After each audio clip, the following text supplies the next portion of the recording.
Oh dear. Oh. Take 3, Being Human podcast. We're back in the Sunshine Shed with me, Lizzie Bean, the owner and deliverer of Beanology Magic across the globe, because I like to over-egg my own pudding. Beanology being a beautiful philosophy that helps people to come home to the idea that they are enough just as they are, in all their weird, wonky and wonderful ways. And of course, I am joined in the Sunshine Shed by the wonder that is... Hello, my name's Molly. I'm a GP, doctor in paediatrics, work for Body Happy Org, and I have my own business supporting families of children with feeding differences, celebrating diversity of both bodies and of minds. Great to be back. It is great to be back.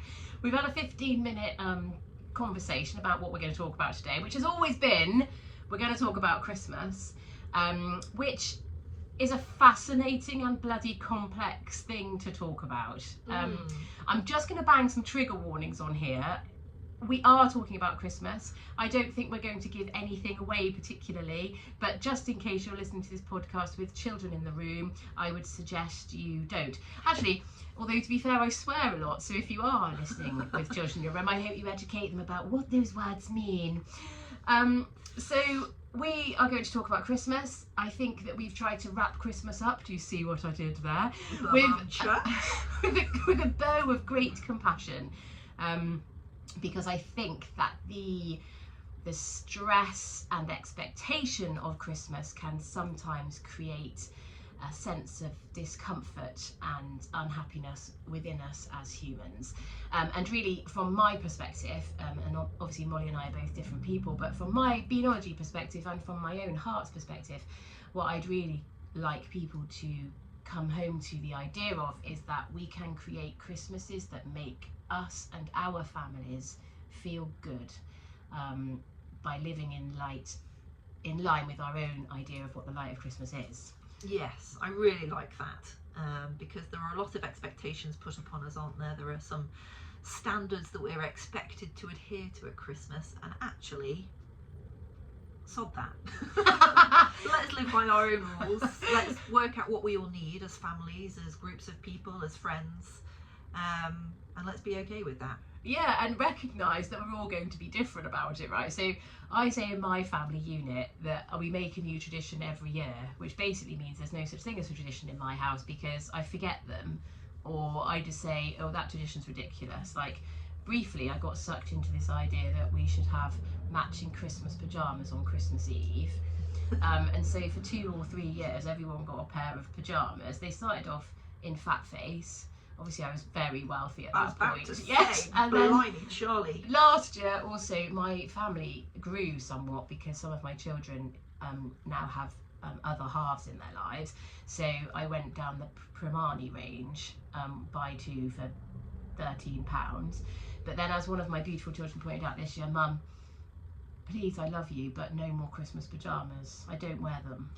And from an environmental perspective, I'm sorry to be such a party pooper, but you know, like, no, I hear all of these traditions are rooted in materialism, capitalism, and you know, all that jazz. Eco-anxiety for many of us.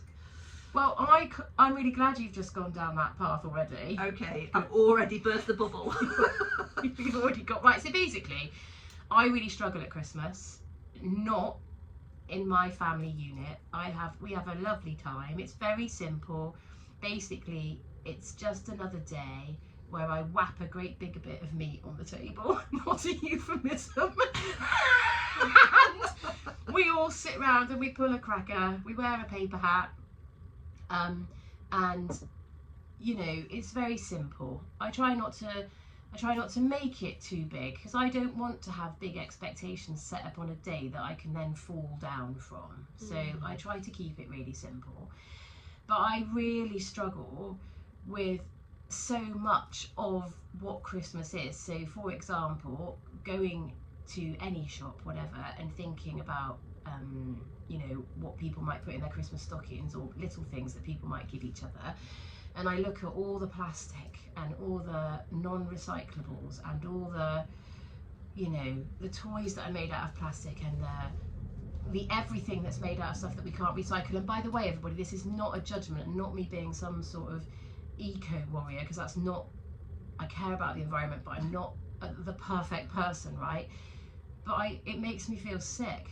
And I seem to spend my entire run up to Christmas flipping between I love Christmas and I feel sick because Christmas is so unfair. Yes, that's an interesting dichotomy, isn't it? Yeah, because I do love Christmas.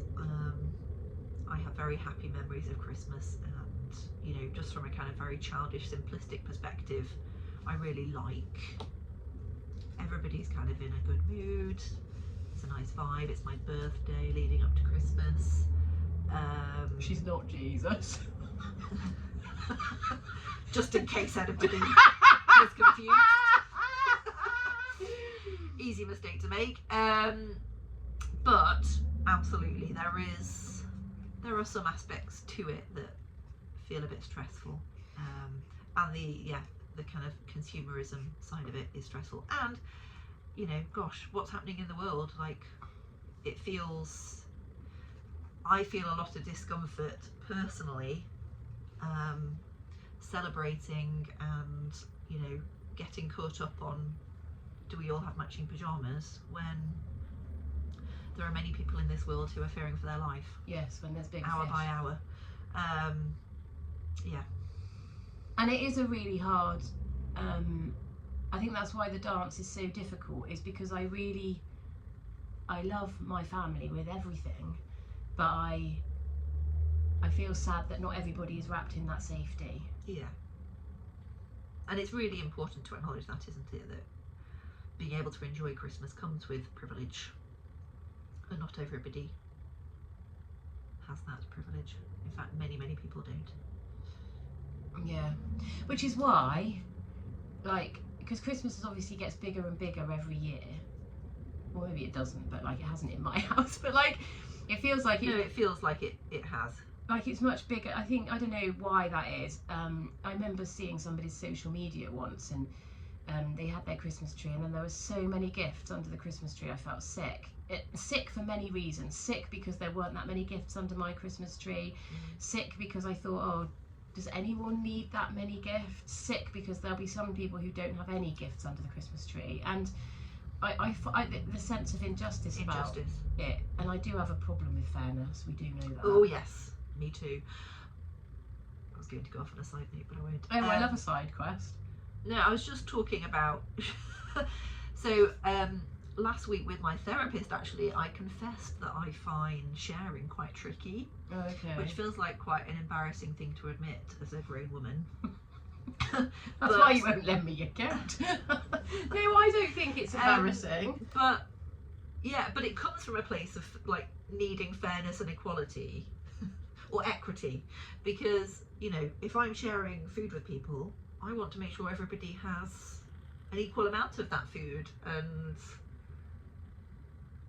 oh, so it's almost like you're worried that you'll be unfair by sharing because you won't share equally. Well, I mean, you know, I'm not going to confess to being completely selfless. Like, I want to make sure I've got my fair share. Yeah. But it isn't just about me. I just want to make sure everybody has their fair share. And, you know, so can we please cut the cake in equal segments so that we know that everybody's got their fair share? Or if there's a dish that's just, you know, you can't cut in equal segments, that's very stressful for me. Yeah. Because I mean, I know everybody's going to get their fair share. I mean, just to let, I too am in that space, but in my family, I make sure that everyone has exactly the same number of things to open. Yes. I haven't done that. Oh my God, I hope I haven't just instilled that chip into you. Well, no, you haven't. It's all good. Because I'm the only one in my household that overthinks that. So my people don't go around and count each other's gifts and say, No. oh, you've had 33 and I've only had they don't get that many. You've had 10 and I've had 9. I think that though. Yeah, I understand that. Because I'm totally normal and you- rational. And you have 4 children, so you have a lot to, and now an extra 2. Yeah. So, do you have happy memories of Christmas as a child? Yeah, I don't really remember much, but I always remember there being a heavy sock on the end of my bed, which is something that has replicated into my family. The cute thing being that my kids now do one for me, so I still get that. Oh, do you? Yeah. Oh, that's so nice. But it's really annoying because we all, trigger warning, creep around in the dark. Yes. Doing quite a lot of giggling. And I have to be There's no honest. giggling on my part, it's just pure fear. Oh yeah, no, fear. Yeah. I remember once trying to do Christmas in a long dress and realising that was a stupid thing to do because you trip over it going up and down stairs. Yeah, no. We're going to go down that. We said we were going to avoid that conversation. We are going to avoid so that we're going to avoid that conversation, conversation, yeah. That's a conversation for over coffee in a room somewhere. And I want to oh my god, hang on. I want to loop back to something that you just said. Okay. And I don't want to challenge you. Okay.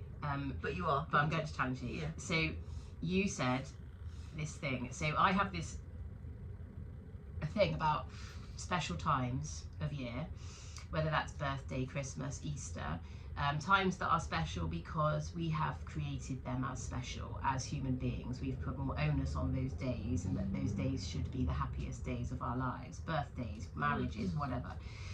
Marriages, I don't know why I slipped that in. Anyway, Weddings. Weddings. The day of marriage. I know what you're going to say. Yeah, she knows what she does. We could test her now and say, do you? Let me hear. So everyone's in a good mood at Christmas. Did I say that? You did. Yeah. Okay, that's okay. No, I'm not saying that that's wrong. It's fine. But what I'm saying is, I think, from my perspective, and the people that I have conversations with around these moments, is that if you have a good day at Christmas, you have a good day. And if you have a bad day at Christmas, you have a bad day. And there's not much that lies in between, because I feel like emotions around these periods of our lives are heightened by the fact that we're expected to have a happy day because it's Christmas.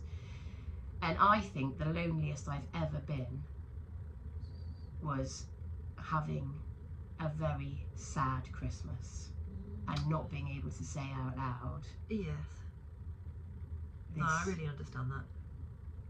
And I've heard lots of people say similar, that Christmas is a really difficult time for them because of that expectation that we're all meant to be jolly and happy, and actually it's a really difficult time for lots of people. You know. And also it's a marker of time.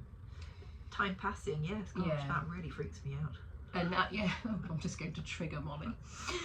She wouldn't be on the podcast if I didn't send her loopy several times in the morning. Yes, a marker of time, and nostalgia, right? Nostalgia is a beautiful thing. Like when I decorate my Christmas tree, I giggle at the toilet roll Santas that still sit on the top that my eldest two made when they were in nursery, with the beautiful Mrs. Riley. And I still, my heart squeezes at the memories of them with a bob and a fringe. And then I probably did go down that path where we were all having slightly matching outfits at Christmas. Not the same, but like there was a genre. I mean, it blows my mind that your children just said yes and complied and put the clothes on that you told them to wear. Oh, they were small. Like small, like 2, maybe 3. Yeah, no. Oh, really? Gosh. God, Molly's children are like amazing. Just extremely defiant. No, I don't mean that. No, you don't mean that. I don't mean defiant. That wasn't what I was trying to say. Just extremely willful. Willful. Thank you. That was the word I was trying to say. And that's okay. Willful's cool. Willful will stand them in good stead, but it's hard to parent willful children for sure. But it squeezes my heart. The nostalgia squeezes my heart because I miss that. You're still there a bit. Because you've still got, like, your children are still tiny and then bigger. 3, 8 and 10. So yes, we're still in that space of Christmas being really exciting for them and me living that through them. And I do live that through them because I remember that feeling of excitement and just pure magic. And it is contagious. It is contagious. Absolutely. So like, it's so beautiful that, and you can definitely you can pull on that with each other as a family, like pull that zhizh together. But if one of you is slightly off kilter, or you know, something shitty has happened in your run up to Christmas, or you're going through something significant, like anyone who's facing major illness or relationship breakdowns or whatever, right? Yeah. Christmas then makes that sadness so much sadder. Absolutely, yeah.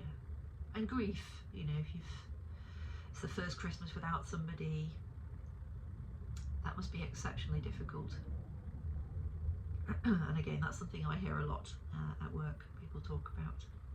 Or there's an empty space at the table. Yeah, gosh, that's really sad, really sad. And it is really sad. And I don't know, I'm not trying to make Christmas really depressing, by the way, everybody. What we're trying to do, is to say that Christmas is a really emotional time, and the juxtaposition of all the emotions come out to play, and it properly is a kaleidoscope of everything. It is magic, and it is wonderful, and it is sad, and it is overwhelming, and it is exhausting, and it is exciting. Yeah, gosh, that's so true. And sometimes that leaves us all in a state of discombobulation, so much so that you go to the phone shop to have your phone mended by a really lovely man, and he says, "What's your Apple ID?" and you burst into tears because you can't remember. Oh dear. No, but like that's okay. Like, but it's. I'm glad you think so, because I would agree. Yeah, it is okay. But it's recognizing. It's recognizing that all of the emotions are okay, and then adjusting your sails accordingly. Because I get really cross as well when everyone says, "Oh, well, we're all in the same boat, aren't we?" And I'm like, "Oh my god, no, we're not. absolutely not in the same boat. Like, we're absolutely not in the same boat. We're not in the same boat, and we don't have the same crew. And it makes, you know, if you're in a world where you've got people who love you and will you on and wrap you up, then you're going to feel much more secure about Christmas than somebody who's in a rocky relationship and isn't quite sure where things are heading. So yeah, I get that out there because that annoys me. And I think the compassionate thing at Christmas is this idea that we don't need to like do any willy waving. Which basically means like, so I love social media. You know I love social media. Basically, I think because I work alone, if anything exciting happens in my working world, I'm like, woo, look at this. And I know that people that work with me or know that I'm not being an arsehole generally. But like at Christmas, if you get a new Range Rover, I'm really happy for you. Like, I'm really happy for you, but I'm really careful about what I post on social media because I know that some people will be having a really shitty time. It's about being tactful. It's about being tactful and about being compassionate to the fact that some people are going through some awful things, and then some people say, "Oh, but Lizzie, people should just get off social media." And I'm like, yeah, I know, I hear that too, but like, let's just use, I don't know, okay, I'm probably going to annoy people, but like, why don't we just use social media at Christmas just to wish people a Merry Christmas, not to show people how merry our Christmas is? Yeah. I mean, I think, it's difficult for people to honestly admit that they are finding it difficult as well. I think there's a lot of, again, that goes back to that kind of expectation that we're all meant to be happy, we're all meant to be having a good time, we all love each other, we all have families that get on brilliantly, there's no difficult dynamics at all, there's no dysfunctionality in any families, of course not, no, never. For those of you who watch this on YouTube, you get extra special facial. Hashtag the elephant in the room. Time together, hashtag all love. And it's not like that for many families, you know. Most families there are difficult dynamics, and you know, you're spending time together, more time together than you would do normally. You're and some families, you're seeing people that you don't see at any other time of year, at a time that comes with, you know, a lot of stress around cooking, presents, money, financial, you know, pressure. So of course there's going to be some difficulties there. But we're not very good about talking about that. No, we're not. But also, and of course, there are also going to be Christmases for people that are the Marks and Spencer's adverts, that are the John Lewis adverts, that are the everybody coming through the door and everybody being really excited to see them, because there are some families that exist like that too. Imagine, my God. So like, that does exist, but I just think I think the whole premise of a compassionate Christmas is understanding that we are all in a different Christmas narrative, and being mindful of that, so that we look out for each other. And I would say that most Christmases aren't like the Bowden catalogue. I don't think that's the case. This year I'm going to have a family portrait of us all in a Bowden outfit. We don't have a Bowden outfit, but in front of the Christmas tree. Are you? You see, that many of my children would refuse to take the photograph or stand in front of the camera. So yeah. One year my children and I got them all a Christmas onesie, Mario Brothers. So they were all the blue and red one, whoever he was. Is that Mario? No idea. I don't know. And we did a tower.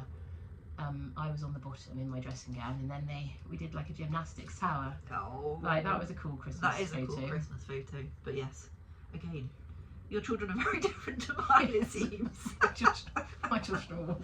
They actually do what you ask. Well, no, I think half the time it's them that's suggesting it, because it's also ridiculous and hilarious. But I suppose that could lead us on to neurodivergence and how that fits into Christmas, which is obviously very relevant for my family.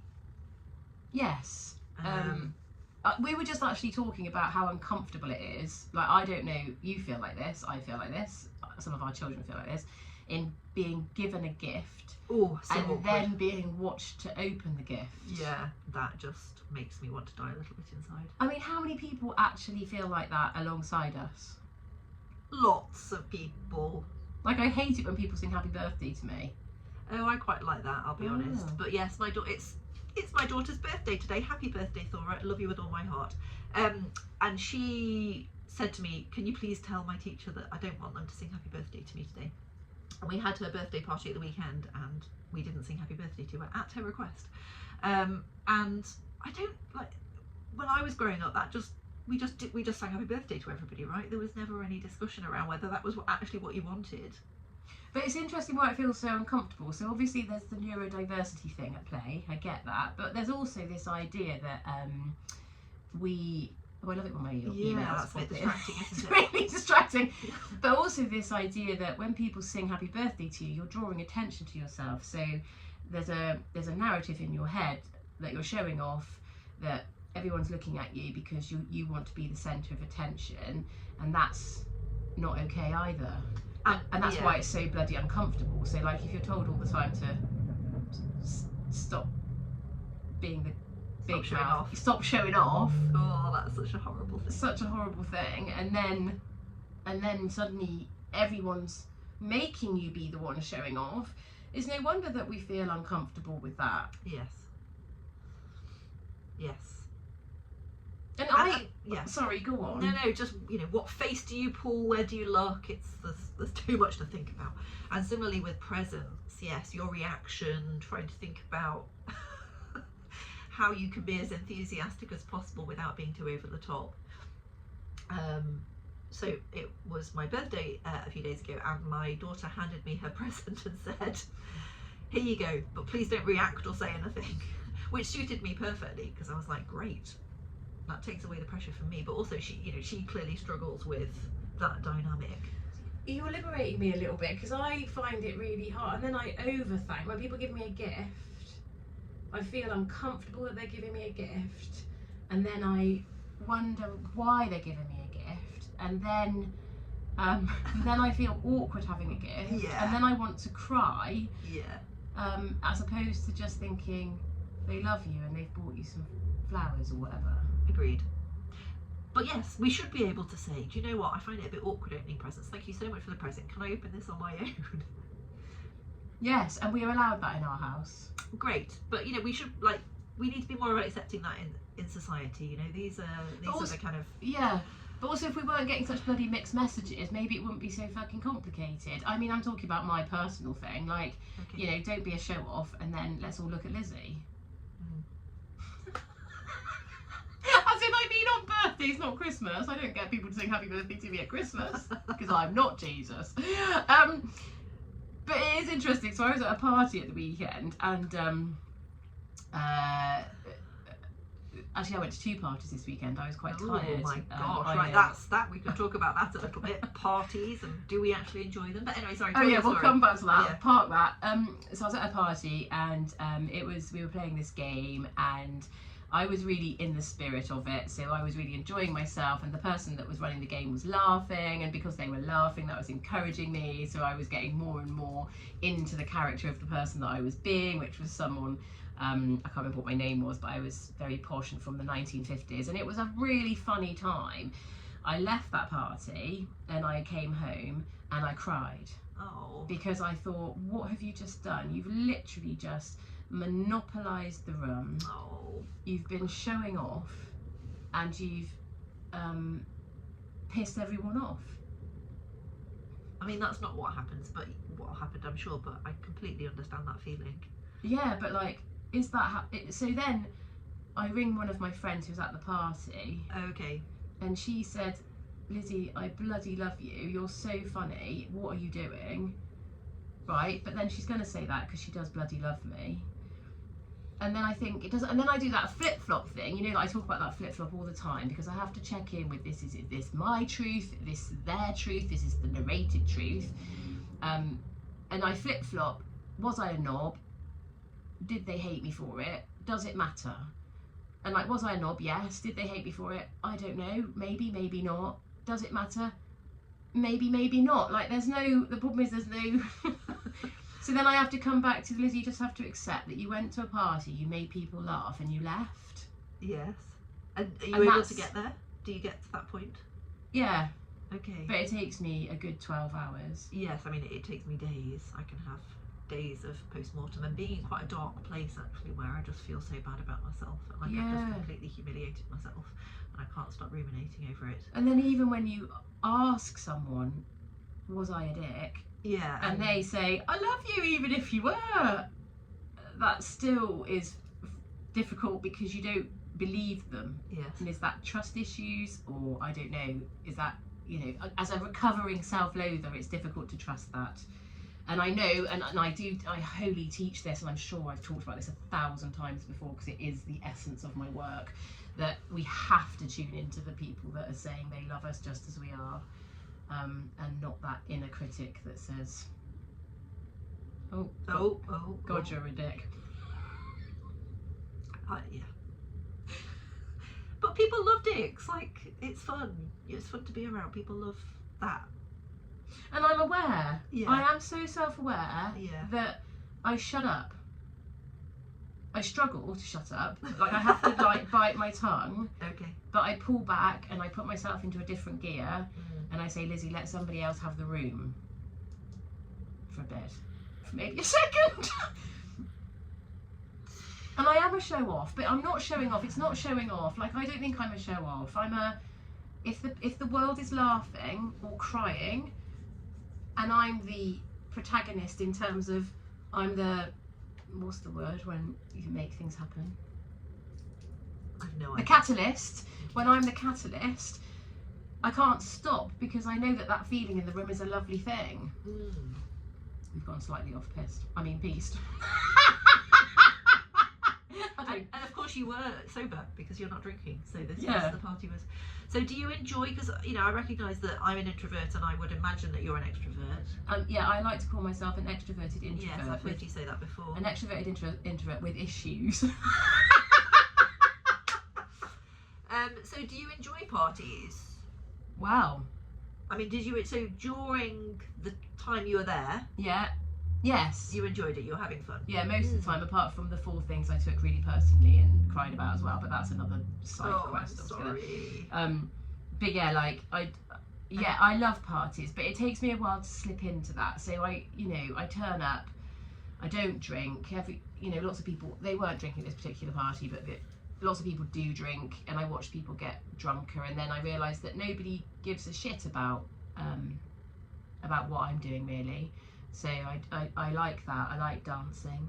I really love dancing. Yeah, I've really liberated my inner dancer. Oh, me too. So I went on a holiday as a teenager with school when I was like 12, and there was a disco, and I was like so self-conscious and hated awful. every moment of it.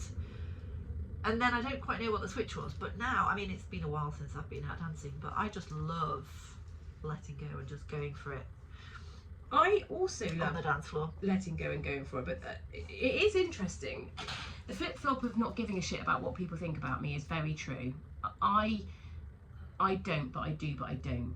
Okay, it's exhausting. Like, I don't. I just permanently do. Okay, you permanently do. Okay, so things that happened at the weekend. Went dancing, and somebody said something about my dancing. I can't remember what they said, but they were basically saying, "Oh my god, you're like clunking," and I was like, "Oh, it's because I had on." Well, it doesn't matter why. I just find it fascinating that people think they need to say something about what I'm doing when I'm dancing, and whether they did just say, Looks like you're having loads of fun. "Yeah." Yeah. What does even clunking mean? Well, it's because I had like I was wearing stupid shoes. Like it was a no trainer event, so I had wedge heels on, which were uncomfortable for me. Inclusive. Yeah, yeah, no trainer event. So I had heels on that meant I couldn't really dance. Well, I could actually, but just in that instance, I was sort of like didn't really have any rhythm. I actually love dancing. I always think I'm like that woman from Flashdance. Very similar, very similar. And then the other thing that happened, which is really fascinating, I bought a new dress for the Christmas party, and I did that thing where I said I'm not spending any fucking money on any more fucking clothes. I wear one fucking day a year. Indeed. Anyway, I found this dress. It was a bargain, £35, very glittery, and I'm going to wear it every day. I haven't got it on. I haven't got it on now, but I'll wear it later. Anyway, and somebody said, "Oh, Lizzie, you look so Christmassy. You look lovely." Or somebody else said, "Oh, Lizzie, you look really beautiful." It was really nice. Like, and the reason why I bought a new dress is because several parties ago, somebody said to me, "Oh, I'm glad you've made more of an effort this year because you didn't really last year, did you?" And I genuinely, hand on my heart, I didn't think people even paid attention to what other people were wearing. No, I mean, obviously that's a them problem, not a you problem. Yeah, sure. Very clearly, but also fascinating. Very interesting. So for the girl that says she doesn't care about what people think, I do care, but then I have to circle back to say I don't care. Okay. I swear it's why I'm so exhausted. I have to totally I circle all the time. Yeah, that is exhausting, isn't it? That dance between the two. Yeah. Whereas I'm just perpetually self-conscious, which is also exhausting. It's also exhausting. Have you never got to that fuck it stage? No. I need to give you a bucket for Christmas. I've got one in the house. I'll get you one in a minute. So I do have a thing where, and it helps. It's not the answer to our prayers, and it is not the answer to undoing tricky, traumatic things. But when I get stuck in that spiral of what do people think of me, I do come back to this, fuck it, this is just who I am. Yeah. And I'm not prepared to shrink myself anymore. I can think that, but I just don't feel it. Yeah, maybe you just need to practice it outside, like shouting it at the moon. Okay. When everyone can hear you. Okay. Christmas Day. In the garden. It might come to that, to be fair, so okay. Yeah, when your happy mood takes a tumble. Oh, anyway, sorry, I've just monopolised the whole thing. Storytelling is fun. Yes, but I also enjoy storytelling. I do think behind everything that happens, like every interaction with somebody and every thing I go to or work thing, you know, people see the essence of Lizzie Bean and what they think I am. But underneath that, there's some pretty vicious swimming going with my feet. Yes. And, you know, the same can be said for most people. So it's something to bear in mind when we're seeing all these pictures and hashtag wonderful life. But I do want to, like, I'd love to know, like, genuinely, do people really, you know... Yeah, is it a conscious thing when they're writing, you know, having the time of my life, best family ever? Are they consciously thinking, well, clearly this is a load of something? Yeah, but also some people are having the best time of their lives. Yeah, okay. But some people are not, but they kind of convince themselves they are. But do they know they're convincing themselves? Is it purely to a self-fulfilling kind of prove a point, prophecy thing? or Are they struggling to kind of admit it to themselves that actually families are complicated? It's complicated. People are complicated. Yeah, no. But then I wonder. Oh yeah. That I tell too much about how I feel about things. No. Vulnerability is the antidote to shame. I know you said that earlier. Not while we were recording, so I'm saying it again so other people can hear, because I think it's really important. We need to keep being vulnerable, and it feels a bit icky, doesn't it, at times? And well, it does feel really icky. But yeah, I think if we want to change, if we want to make change, then we need to keep being vulnerable and talking about these things and admitting these things that other people do struggle to admit. Yeah, and it's funny, my working worlds helps people with this stuff, right? And it does really help. Like, as in, like, I talk a lot about how it feels, but I'm safe within myself. And I think that's the work that I do as a human being, looking out for myself and applying nothing but compassion to my experiences. But the compassion goes two ways. So I'm compassionate to how I respond to things, understanding that we all have a story, but I'm also compassionate to other people who are caught in their own narratives and maybe just don't think things through before they say things out loud. But then how much of that are you supposed to take? What, people talking without thinking it through? Yeah, people saying to you the things that they want to say to you without thinking about the impact of those words on you. Yeah. So I read somewhere, if you let people treat you a certain way, they'll expect that they can. That's a very, spot on that, isn't it?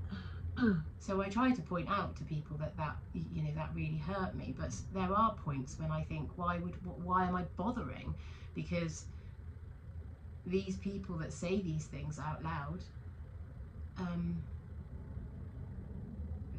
that's what they do. So I've now come to this idea that I'm just going to let them. And try and let it wash over you. Yeah, and cycle through that's their story. And it's funny because if you think of your life as a book, like some of these interactions with people, like in their life, I'll be like a paragraph on one page. Yes, gosh, that is really but powerful to think my like that, book, isn't it? they're 4.5 chapters. Oh my gosh. Because I analyse and seek to understand where people come from. This is your life. I've just spent the last 30 seconds trying to think of the name of that programme. Did you ever watch that? Oh yeah. Yes. Big Red Book. Big Red Book. Is he still alive? What was his name? Anyway. I can't actually remember. No. So, yes, Christmas is complicated, I think. Setting boundaries in terms of what we need. That's a really important point. And I'm kind of jealous of my kids really, because they set all these boundaries and talk about things that they don't like doing. And gosh, I just have sucked these up my whole life despite feeling really uncomfortable. And why? Yeah, well, I think that's a really pertinent point, so thank you. She likes it when I do that. Because we're allowed to set boundaries. We're allowed to choose a sense of peace over a sense of duty. Yes, love that. Clapping my hands. She's got just once. If it was really good, she'd have gone mad for it. No, single clap. I was just conscious of the sound waves. I know they're fun, aren't they? Can do it again. But yes, like we have very neurotypical standards, right? Particularly around traditions like Christmas, that we're all expected to open presents in front of each other, we're all expected to hug each other, we're all expected to sit at the table and eat a Christmas dinner. But even neurotypical people struggle with that stuff, right? Yes, of course. So I think it's thinking about what our needs are and how we can accommodate those needs and other people's needs, And it comes back to the hugging thing. Like, I was laughing about that. 2 people, since they've listened to that podcast, which is the foot version of this podcast, have said, Lizzie, do you need a hug right now, or are you okay? Great. You see? But then... Mission accomplished. Mission accomplished. Although then, I feel uncomfortable. Say no. Saying no or yes. Because then that, I don't know, God, it's all so annoying. I think I want to come back when I die as a carrot. Oh, like these. Another poignant statement. Yeah. So I didn't get a clap for that. Well, okay. Oh, I got a round of applause for that. I just... well, I don't know. I mean, I'm interested. Why a carrot? Well, just because I identify with my 2 friends in the Sunshine Shed. For those of you that can't see, it's Kevin and Jasper. They're massive carrots from Aldi, gifted to me by somebody who thought I needed them. I did, and I do. But the emotional roller coaster that I am on, and I don't know, we had this conversation too before we came on air. That makes us sound like radio DJs. Is so utterly whizzy and wazzy and wazzy at the moment that it's uncomfortable. The seatbelt's too tight, the seat's too small, there's no cushioning, the metal gets everywhere, I'm being bounded around, trying to drink a can of Coke, seagull flies into my face. Gosh, you live in a metaphor. Is this what's happening right now? Yeah, sorry, you've just come with me. Oh, another email's coming, which is why we will get distracted. That's how I feel, the roller coaster. Yeah. And Ronan Keating, life is a roller coaster, just gotta ride it. If I was a carrot, right, I'd just be lying in the ground. And then pulled up and then peeled and cut and boiled. So, I mean... Yeah, but I can't feel anything, although some people do say vegetables can feel. Yeah. No, but it's a blessing and a curse, isn't it, to be such a feeler? And I don't mean that in a weird way. It is absolutely a blessing and a curse, yes, absolutely. Right, the magic is magic. But, you know, the hugging thing is really important. We've kind of talked about it in a previous podcast, but I just really want to make the point that the reason that's so important for children to know that they can say no to a hug, that they don't have to hug people, is because in that moment, yes, it's just a hug with their grandpa. Or grandma. But in 15, 20 years' time, that's teaching them that they can say no to somebody wanting to have sex with them and they don't want to have sex with them, or, you know, drugs or alcohol, or going in a car with somebody who's drunk too much alcohol. Like, it's so important that the power of no is beyond, you know, teaching them that their body deserves respect and that they can say no is such an important skill. And likewise, so can you. As an adult, of course. Sorry, yes. No, as in, I'm not trying to say that, but also I think because we've been brought up in this environment where we didn't say no to hugs at Christmas necessarily. I'm just talking generally now. Like, we have this kind of good girl, good boy ideology ingrained into us, and it's such an uncomfortable thing to push back against that and say, no, that's not what I'm doing. And it's that whole people pleasing thing, right? It's that, okay, put yourself as part of the equation here. Do you feel okay in this situation? Yes or no? And if the answer is no, adjust yourself accordingly. And I mean that in the yes no with people, but also with the fuck me, do you really want great Auntie Brenda and Uncle Bruce round for Christmas lunch? You haven't seen them for 10 years. It's weird, isn't it, that we do that? Sorry if you're called Brenda or Bruce. I like what you did, bruh. And you're from Brentwood. And you like wearing brown. Oh my god. And you've got... She's on a roll. I'll get off the roll. I was going to say something poignant. Oh, sorry. That's okay. Oh yeah, so the metaphor went crazy with the roller coaster thing. Oh yeah, sorry. And that is coming full circle back to this whole idea that Christmas is a time where we feel like we are on a roller coaster, and a roller coaster that has expectations and traditions and nostalgia all tied around you as a human, a beautiful, beautiful feeling person who needs to be making sure that the balance is working for you so that your window of tolerance isn't shattered and you find yourself in a weeping heap under the Christmas tree. Oh, that was... You love it when I do that. I do love it when you do that. So I'm just nodding silently. Oh, and I podcast is actually like therapy, like, because I just need the world to know that all of these things are okay. Like, it's okay if you're feeling any of these things, but if it's overwhelming, get off the roller coaster. Yes. And then people will say, but how do I do that? And your answer is? My answer is, okay, how much can you carry? How much is yours to carry? And do you really need to be a hero this Christmas? Or can you just be a part of the story? I'm also silently nodding. I'm surprised I didn't get a round of applause for that one. I process things slowly. Sometimes No, it I takes know, me a but long time. but like that is that. It's that. You know, I'm sat in the car park in Tesco's yesterday, like sobbing. Oh, pop it. And thinking, okay, Lizzie, what do you need? Yeah, my therapist asked me that at the start of every session, and I really struggle to answer it because I never quite know what I need. Did you know what you needed? I think in a practical sense. So, like for yesterday, it was very much about practicality, rather than emotional support. And I think that's an important. Even that is an important separation. When people say, "What do you need?" Like, we're complex and we're layered, and some of the stuff we need is, can somebody help me carry the expectation of Christmas?